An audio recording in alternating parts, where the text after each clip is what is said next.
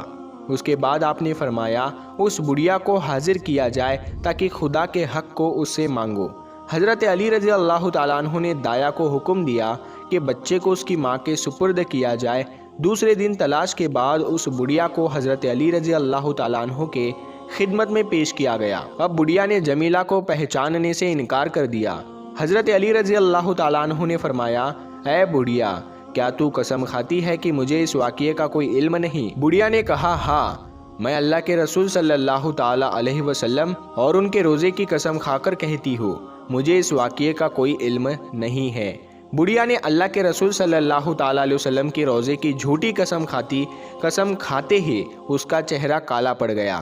حضرت علی رضی اللہ تعالیٰ عنہ نے فرمایا، اے بڑھیا، اپنا چہرہ آئینے میں دیکھ۔ بڑھیا نے اپنا چہرہ دیکھا تو فریاد کرنے لگی اور حقیقت کا اعتراف کیا کہ میں سب کچھ جانتی ہوں اور میری ہی وجہ سے یہ سب کچھ ہوا ہے، مجھے معاف کر دیجیے، میں اپنے کردار سے توبہ کرتی ہوں۔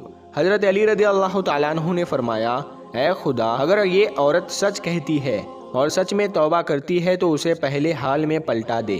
مگر اس کے چہرے کی سیاہی نہ گئی۔ حضرت علی رضی اللہ تعالیٰ عنہ نے فرمایا، اے لعنتی عورت، تو نے کس طرح توبہ کی ہے کہ اللہ نے تجھے معاف ہی نہیں کیا؟